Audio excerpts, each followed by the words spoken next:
दीर्घ 18 वर्ष बीतीगला आमर स्थायीकरण आज पर्यटन हो पारा ना। नुआ सरकार आसला आम नुआ सरकार को दाबीपत्र देचु। ऑल ओडिशा आयुष डॉक्टर संघर सभापति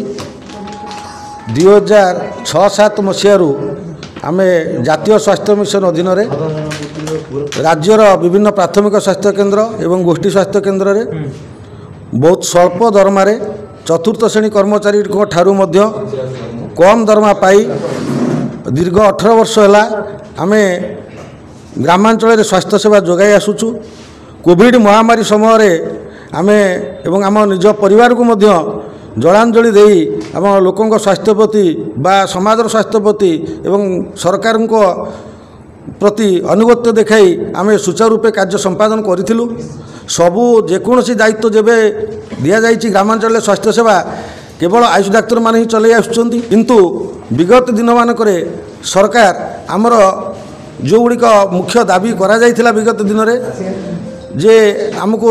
रेगुलार करा जाऊ आमर दरमा वृद्धि करा जाऊ एवं से सब को दाबी बारंबार सरकार पाखे रखी दीर्घ 18 वर्ष बीतीगला आमर स्थायीकरण आज पर्यटन हो पारा ना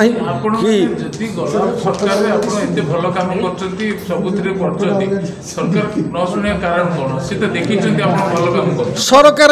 कारण कौन आभिमुख्य कौन आम आम आम आम दाबी उपस्थापन करूँ किंतु सरकार आम कथा कहते हाँ आम करूँ शुणु क्या आमको करना जितेबाला 2014 मसीह सरकार गोटे हाई पावर कमिटी कले से कमिटी रिपोर्ट देला जे राज्य में आयुष और पारामेडिक्स मानू रेगुलार करा 2016 मसीह जे 1485 डाक्तर मानक सरकार गोटे फाइल मूव कले रेगुलार करने आमको जे आयुष डाक्तर मानक रेगुलार करा 1685 आयुष डाक्तर पोस्ट क्रिएसन करा से डाक्तर मानक रेगुलारेसन करा 2019 मसीह सेटा फाइनान्स डिपार्टमेंट विभिन्न कोरी है फाइल कंप्लीट है शेष में केवल बाकी रहा कौन जे फाइनान्स डिपार्टमेंट अप्रूवाल हेले जे आयुष डाक्तर माने रेगुलार हेबे किंतु सही समय पारामेडिक्स मानू कर दिगला जो हाइपर कमिटी डिसीजन नहीं था आयुष एंड पारामेडिक्स विल बी रेगुलाराइज किंतु पारामेडिक्स मानू कर दिया केवल आयुष को छाड़ दिगला कहीं छाड़ दिगला सरकार से कहीं कले ना से जिनस आम नॉलेज आम ज्ञान भर को परिसर भर को आसी पारा ना 19 मसीहा पर 24 मसीहा पर्यंत मध्य आमर संघ बहुत थर सरकार पाखे अनुरोध करी दाबी हो पारि ना। नुआ सरकार आसला आम नुआ सरकार को दाबीपत्र देचु एवं बर्तमान नुआ सरकार बर्तमान जे स्वास्थ्य मंत्री सी होती लोकप्रिय स्वास्थ्य मंत्री एवं सी सब लोक सहित मिशुंट लोक कथा बुझुंट एवं जितेबाला सी विरोध दल थे मु व्यक्तिगत भाव में हो संघ सहित मिसिक हो बारंबार से देखीचु देखा करूँ जितेबाला आम देखा करूँ मुख्यमंत्री से विरोध दल आम कथा उठे विरोध दल सब दाबी कर आयुष डाक्तर मानक अधिका दरमा दि जाऊ रेगुलार करा जाऊ स्वास्थ्य मंत्री लोकप्रिय स्वास्थ्य मंत्री सी जो विरोध दल थे विधायक भाव में कार्य करुले सी भी विरोध दल बारंबार आम कथा उपस्थापन कर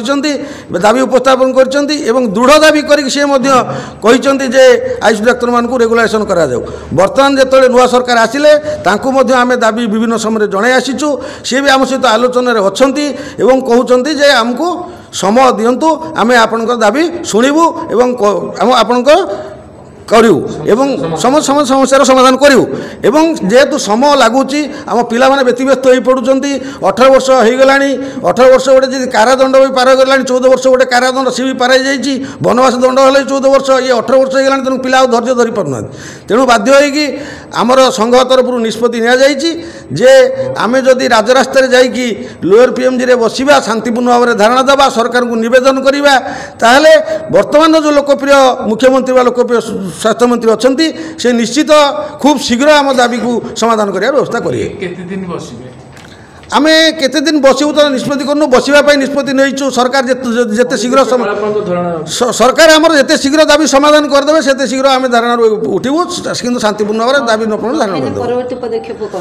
आम तो दृढ़ विश्वास अच्छी सरकार निश्चित व्यवहार करेंगे नहबार तो प्रश्न उठिने कारण मुख्यमंत्री स्वास्थ्य मंत्री आमको जहाँ आम दृढ़ विश्वास अच्छी निश्चित भाव में आम दाबी को मानिने दाबी समाधान करेंगे। आयुष संघर हूँ जॉइंट सेक्रेटरी तो आज यही प्रेस मीट माध्यम आम जनवाक चाहूँ कि जातीय स्वास्थ्य मिशन अधीन जो स्वास्थ्य सेवा जोगाई दिखाई तार मुख्य लक्ष्य हूँ आमर राज्य शिशु मृत्यु हार एवं मातृ मृत्यु हार को कमेवा जो थे कि आम आमर ग्रामांचल बा सहरांचल आमर गोष्ठी बा प्राथमिक स्वास्थ्य केन्द्र में नियोजित थिबा 1485 जन आयुष डॉक्टर भूमिका ढेर गुरुत्वपूर्ण अच्छी आमर गोटे सर्कुलेट होता कि आमर से 8195 जन चुक्तिभित्तिक स्वास्थ्यकर्मी नर्स फार्मासिस्ट एवं लैब टेक्नीशियन को नियोजित कराइला अथच आम बहुत दुखर विषय आम कहवाक ये चाहूँ कि आम से 1485 जन आयुष डॉक्टर बाद पाई तेणुक सरकार पाखे नवेदन कि तुरंत आमर विषय रेगुलर विषय आम किसी पदक्षेप नि